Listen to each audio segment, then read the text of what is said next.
Hello and welcome to the Chronicles. This is the podcast that tells the stories of creative professionals, giving you the information, motivation you need to get started, stay focused, and thrive as a creative professional. Joining us today is an amazing professional. He is an entrepreneur, a brand consultant, a creative thinker. He is the mind behind Ifyok Beyond Design Community and mascotarthouse. Joining us today is the phenomenal Godwin Akpan. Thank you so much for joining us today.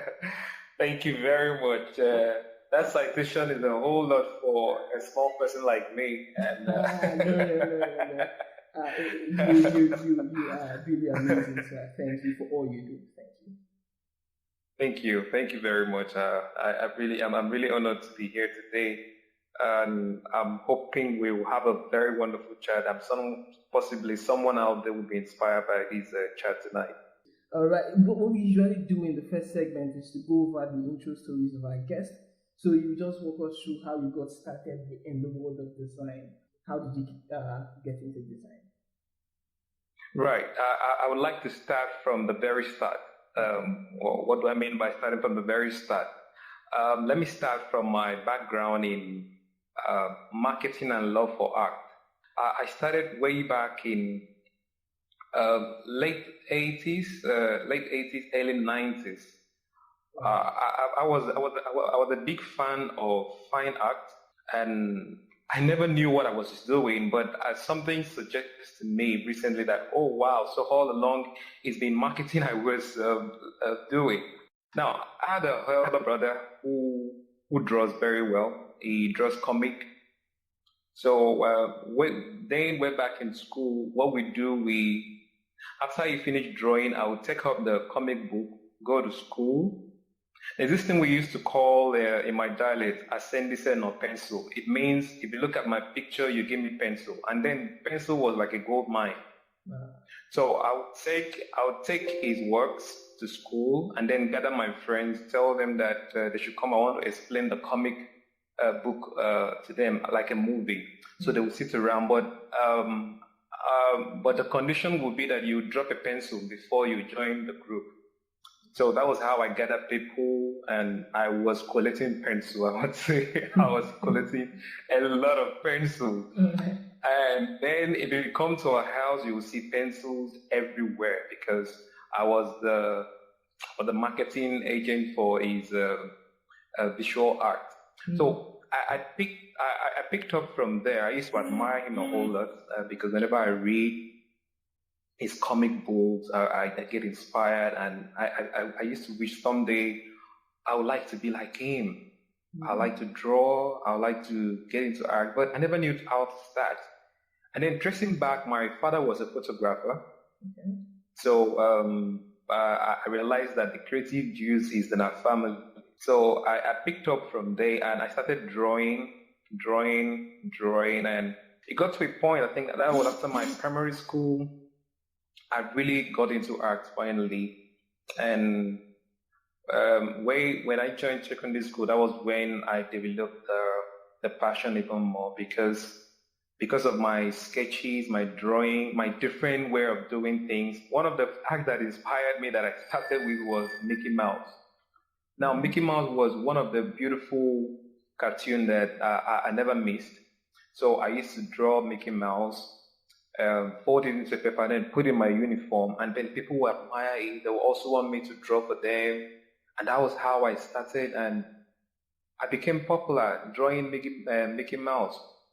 And it was because of that Mickey Mouse that I was made the chief cartoonist for an interact club in school. Way back in secondary school. So the story continued from there, and I finally moved into to the eastern part of the country.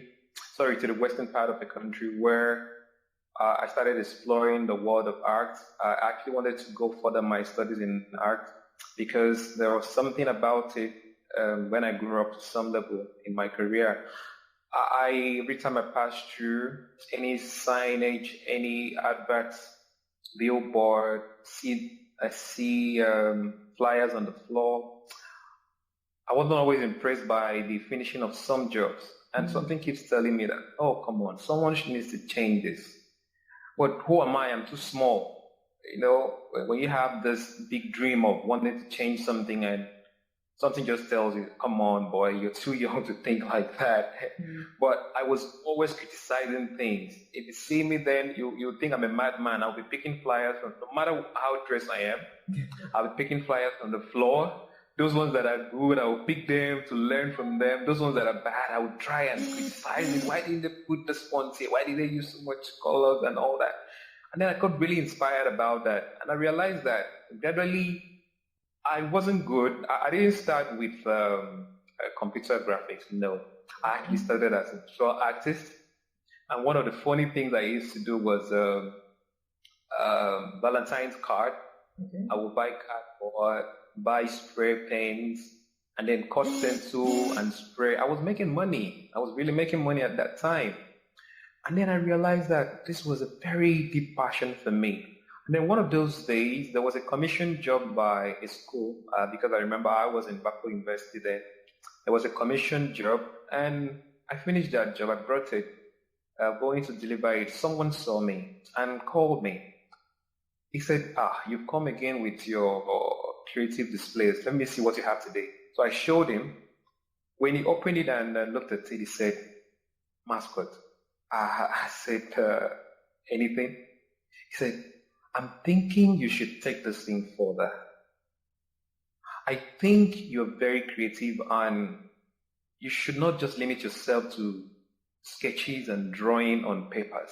I think you should take it to the digital world. So I told him, no, that's not what I want to do. I want to represent God with my visual art. I just want it to be raw. I don't want to take it into any company. They said, no, that's the future. I think you should try it. I said, so how do I try it? He said, okay, there's a guy here who's been employed. He has masters in his art and all that. Maybe you should get close to him, get to find out the software he uses and all that. Or what I think they use CorelDRAW. And I said, oh yeah, so what's CorelDRAW? So that's how I got to find out what CorelDRAW was. And then I didn't have a laptop. I didn't have a laptop because I was working. I didn't have a laptop. So I used the Office system to install CorelDRAW. And I must tell you, it was a struggle. It was indeed a struggle because something you've not learned from anywhere, and you're just about to start bringing your creativity into an application you've not used before. You don't know how it works. So I started drawing lines. When I draw box, I draw gradients, and the thing would look fine. I thought, wow, I'm getting somewhere. And in my head, I was excited, like, yeah, I was getting somewhere. But I realized that it was a struggle for me. And I started, I'm one person who wants to disrupt things. I don't want to limit myself to anything. So I started challenging myself.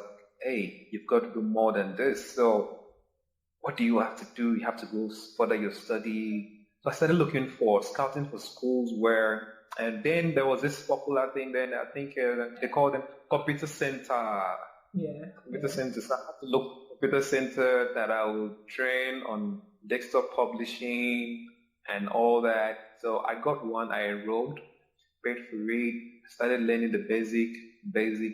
Before I finished, I was so good because I already had the flair and passion for design. So I found out that I had advanced a whole lot in my skills. So it was indeed a very wonderful experience for me. And I think that was when design took a new turn in my life. And I realized that I needed to do more in terms of improving on my skills of the application because I was very used to CorelDRAW. And up till today, CorelDRAW is still my first and my only love when it comes to design. So that was basically where the whole story started before I advanced to Pan Atlantic University, where I went to sharpen my skills on design, aesthetics, and all.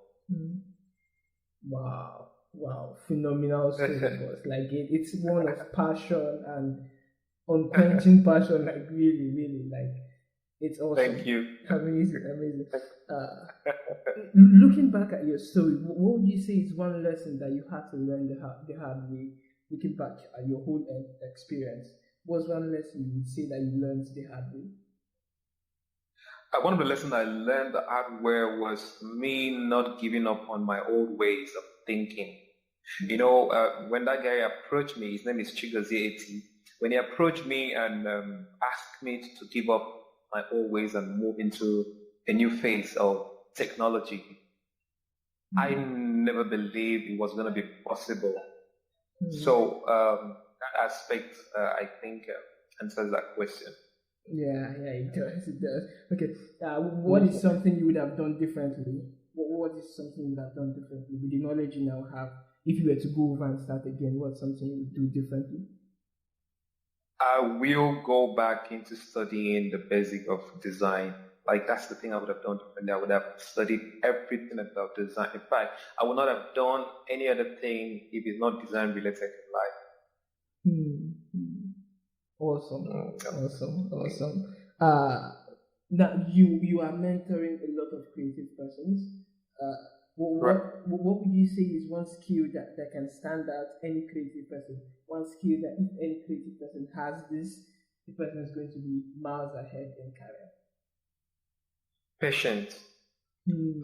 It sounds funny, but patience is a skill.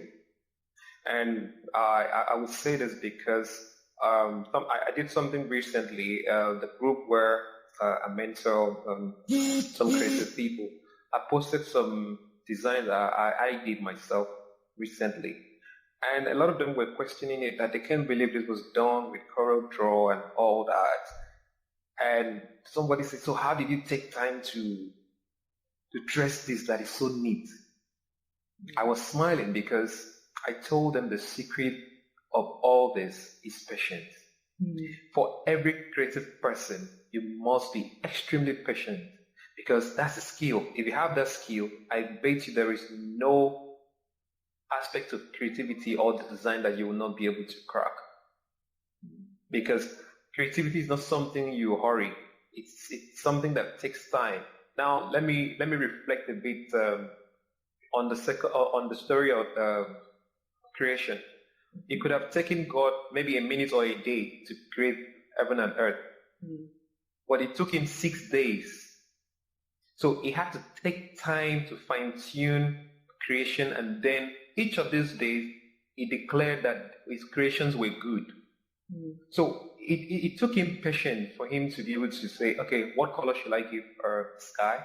What color should I give the earth?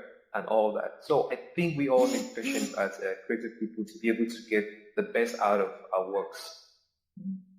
Yeah, I understand. Patience is key. It's awesome, but a lot of times I think we misconstrue this, or maybe I'm just the only one thinking patience and slow delivery are the same thing. What would you say? What would you say is the difference? Arguably, you can place that as maybe slow delivery, impatient, the same thing. But I beg to differ. I don't think it's the same thing. When I mean patient and critical thinking, I think they are two different things because you've been given a brief and you've been given 3 hours to deliver the brief. And the first thing you need to do is to understudy your brief and know what to do before you kickstart. So if you don't have patience on the detail, you will go over that brief over and over again because when you deliver, you will not be satisfied and the client will spot there's a problem somewhere. So I think they are two different things because you can't mix your slow pace of work to a critical way of addressing issue because you are a solution provider. So you have to be very critical about what you do. So it doesn't affect, if you say slow pace could be a natural trait for anyone. But I think patience, which is more aesthetical for any design, it's a different thing because it is what matters.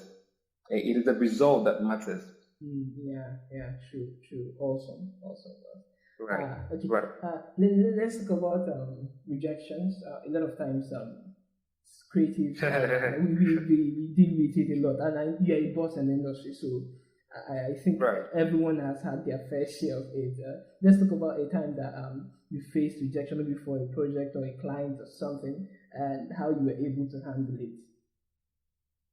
Rejection is one thing I have come to learn, and I am now used to it. So, and one thing I believe in is you have to be strategic about everything. Now, if you're rejected and you give in or you give up, it means you're not ready and you're not strategic about whatever you're doing. Because if you present or if you apply patience as a skill and you are certain that this job shouldn't be rejected and it's a pass mark, only for you to get your presentation to the client and the client says we don't need this or this is a complete mess. Don't feel totally bad. What you do is come back and do a thorough research back again on what you have presented and find a better way to present it. And don't feel because someone has rejected that job, you can't use it for someone else. Now, there are a lot of jobs that we have done. Let me start from my freelance days that were rejected that someone later paid for. Someone else later paid for because all it needs is just you remove the name and put the new name because sometimes you realize that brief looks similar. Yeah. Someone has given a brief for a certain market and then another person and rejected that result of your brief. And then you take it back and then someone is requesting another service and you find out that the brief the person is giving is going to look more like or is going to give you the same result of the brief that was rejected. So you just remove the name of that person and put another name, and before you know it, you deliver it faster and better, and the person might take it.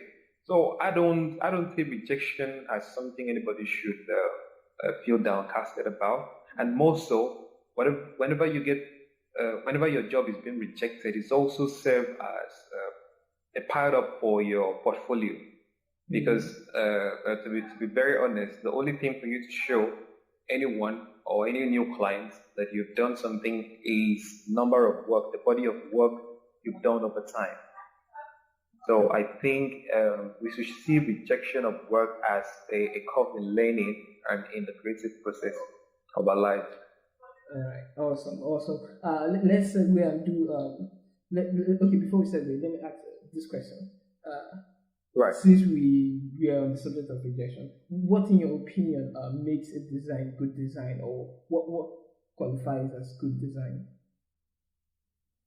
I think I would rather use my word great design instead of good design. Okay, what qualifies as because good design? Yeah, a great design is a design that meets the expectation of your client. First, one is that design able to transmit exactly the same message your client was aiming at. Two, when a design cannot fulfill a purpose, then that design is not a great design. Design can have a voice. It can have a character. Yeah. Design should be able to communicate in that way. Now, I've seen a lot of designs, and I know people, that's why we differentiate between graphic designers and creative designers. Yeah. Graphic designers are people who can pick up anything from online and then slam it there and then deliver to the client. Creative designers are deep thinkers. You think a solution out of a problem, graphically representing it, and then be able to meet the target market so your client can have a good return on investment. But a good design will die anytime. A great design will always stand out. Let's take, for instance, Apple. Now, have you noticed how Apple have sustained the design of their phone since inception till today? The only thing that they had shaped was to curve the edges of the phone to make it rounded so it's a bit friendly. And then the idea behind it was simple. We're trying to preach more care and tenderness to the people so that we believe the sharp edges were a bit scary. So it made it a bit friendly. So they smoothened the edges and it's a bit friendly to hold and for the side. So that's a great design. Meanwhile, we've got a lot of other designs that have come up and didn't stay that long in the market because they didn't understand the psychology of design. Some of them just wanted to sell. But it's better you have a great design that is sustainable than to have a product that is just going to sell for a period of time and afterward disappears. So I think that's my idea when it comes to a great design. Awesome. Or what better great design? Yeah. Right. Great designs are sustainable, and you just poured more light on creative designers and graphic designers. I didn't even have this knowledge before. Right. Thank you so much. You're welcome. Okay, let's do something a little fun. If someone comes to you today and says you could make one wish and get one superpower, what would be one superpower you want to get? My superpower. Yeah. Everything is about wisdom. I want to know everything on earth. All right. Okay. I want to know everything on earth. Yeah, that's awesome. That's cool. I think what was this character's name? He was in X-Men, I think. He could. Right. Yeah, I think his name is just. But maybe I'll find it later. But it's awesome. Wisdom. Solomon in the Bible. Awesome. Yes, I am always in search of wisdom. Always trying to get something. Yeah. So that's the power I long for. Awesome. Okay, right. Let's get back to the interview. Do you mind sharing anything about yourself that a lot of people don't know? We know you as the creative person, the brand consultant, the entrepreneur. What's something about you that some people don't know? People don't know that I'm a very quiet person, and I sing for relaxation, and people don't know that. A lot of people don't know that I am very deep. When I say I'm very deep, let me just put it this way. People don't know that I have to study psychology to be able to understand the world of art. Because I know people felt I studied graphic design or maybe something art related. No, I had to study psychology because I wanted to understand the depth of every design I do and the depth of every design I see. So, and I was told then when I was searching for a course that would help me to expand my course in design. I remember speaking to my father, and my father said, what do I think? I said that I read something with the psychology, the study of man and all that, the mind of the man. And that from what I'm seeing, I think it's deep. So I had to study psychology because I needed to understand art better. I needed to be able to interpret my designs better. And people don't know that. People felt I went to study. I never went to study graphic design. I just went to brush up myself at Analanzi University. I never studied, but psychology really helped me. Wow. Psychology helped me, yeah. Awesome, boss. Okay, there are a lot of myths about creativity and design and becoming a creative designer. There's a segment on this podcast. It's called Demystifying the Myths. That's where I guess we just pick any myth at all about the industry and demystify it. There are wrong notions people hold, but they are actually not true. As an industry person, just pick any myth you would want to demystify for us today. That we cannot be united as a creative in the creative industry. That there's this thing about class, which is what I'm trying to break with the Fear Beyond Design movement. People keep saying that there's this cabal in the creative industry that people cannot be united and all that. Creative people always hate themselves, they compete against themselves and all that. And I said no. It's a simple way There's a simple way to handle this. First, let's build a community where everybody will be learning from everybody. Once we do that, we will be able to break into whatever cabal is it, and then change the orientation of people that, hey, you can learn from anywhere in this industry, and you can be anybody in this industry. I don't like a place where people put themselves up there and then you appraise the people who are coming up. So I am using this medium to encourage every young person there, every young designer there, every young creative mind out there, that whosoever told you that you can't thrive in the industry, the creative industry in Nigeria, in Africa, that person is a liar, because we are breaking that myth. We don't want, in fact, we don't believe it exists. We believe everyone is created equal. All we need to do is turn this place to Silicon Valley, where we're all think and disrupt things together. So that's the myth I want to dispel. Wow, awesome. There are no gatekeepers. It's open. It's open. Yeah. Let's talk about the Ifil Beyond Design community. What's it about? Right. How can people get into it? What's offering? Let's talk about it. All right. Thank you for asking about that. That's a baby I want to nurture and leave as a legacy. Wow. I started it alone, and I was literally begging people to come on board because, by the way, I want to send a special thank you to Emeka, who started Niger Designers blog on Facebook. That was where Ifil Beyond Design was birthed from. That was where I first put the advert calling for people, because I really wanted to give back. Because to be very honest, you can't give everybody money. And you can't possibly take care of everybody, but you can give back knowledge. And I believe so much in the nation called people. If you invest in the nation called people, I bet you will create a legacy that will never be forgotten. And that is what the community is all about.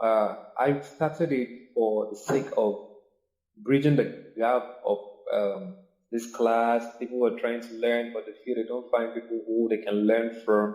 So I said, no, well, we can break that gap. Let's bring everybody together and learn together. It doesn't take a thing. I know it costs us a lot for us to be able to get facilitators here, but I'm happy that they are happy to, and they're willing to give their time away as well to help every upcoming creative person or entrepreneur in the industry.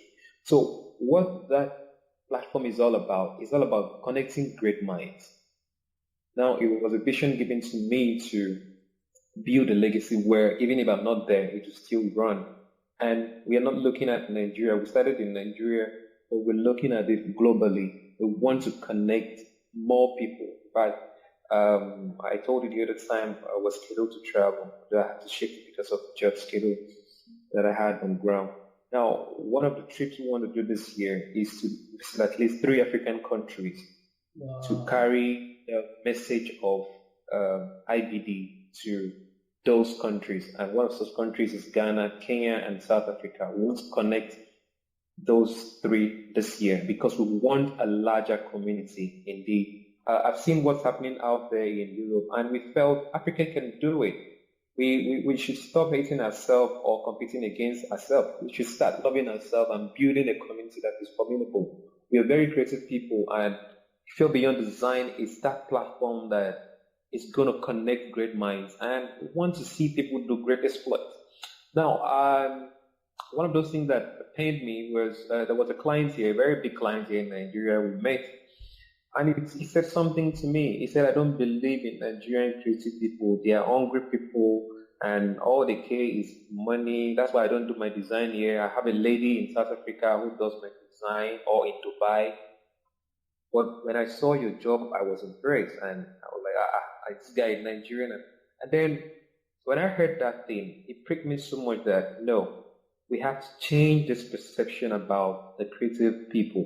Mm-hmm. It is because we've not come together to agree on ways of moving the industry forward in a unified format. So that's why people would think of us this way. And I said, if we run a community that allows people to reason together, I think we can dispel this myth and all that. So if you're beyond design is that community, and we are currently available on WhatsApp.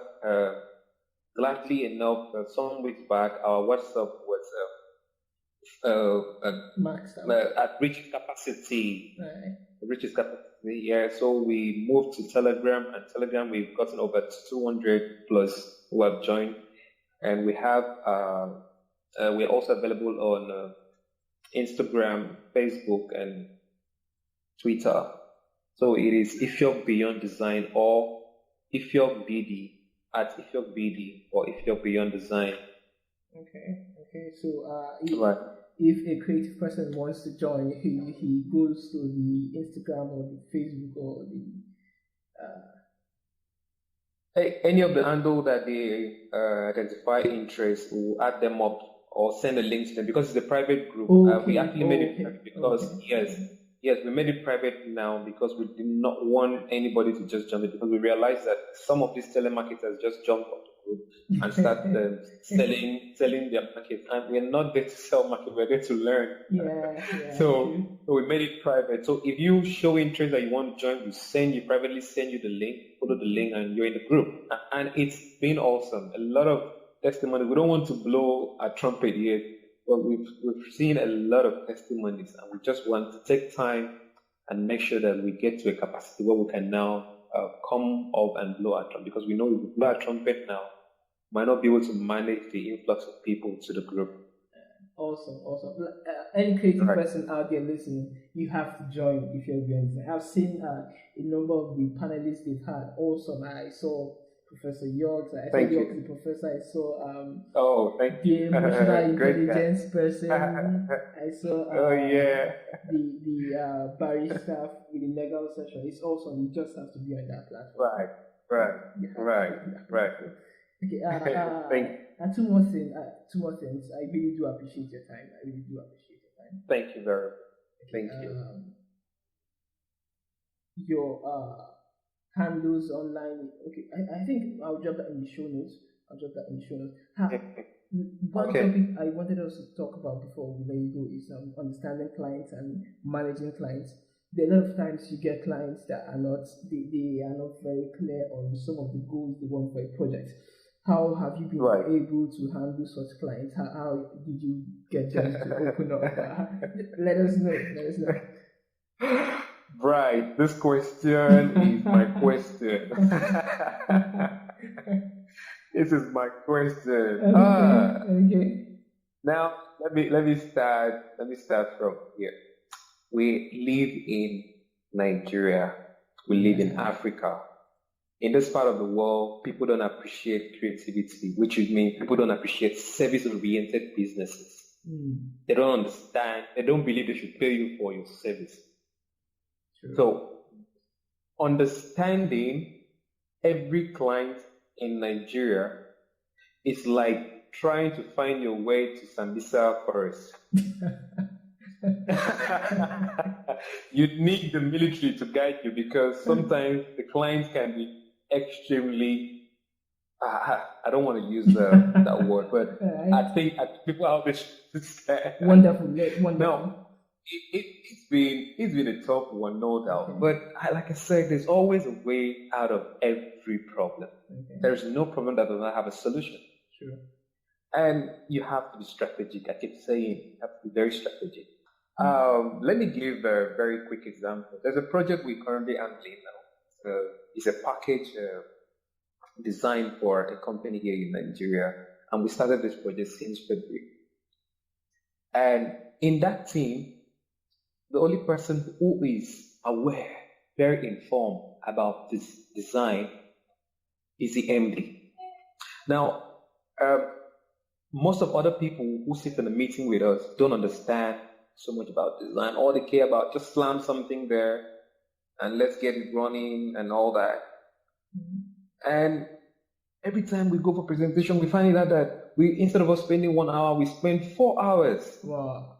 trying to explain and let them see what this is. I remember when we first went, because we have our project management scheme. First, we present that to a client, and then the client looks at that, approve when they approve. So we went, presented a sketch of what is going to come.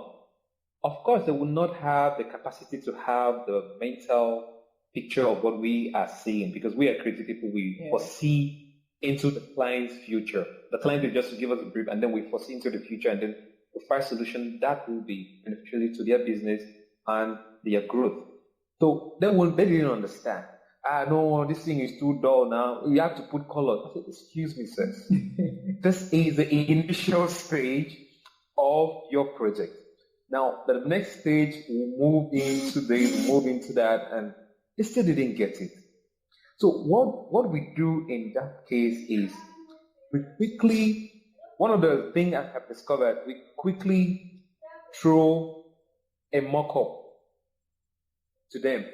Once they start mock-up, they will become calm and relaxed about what you're doing. So whatever time it takes you, they now understand, oh, so this is the picture you're foreseeing.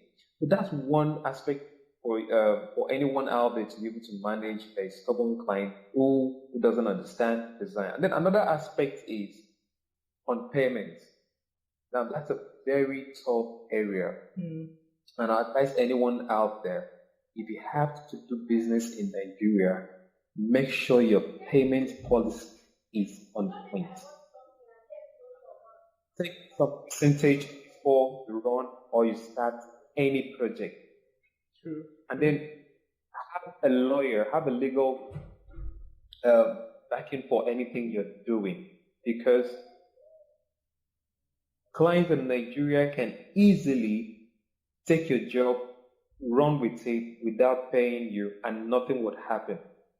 The moment you start setting standards for your business, no matter how small you are, start setting standards for your business, guess what? They will respect that standard because they know you're futuristic and you have a business.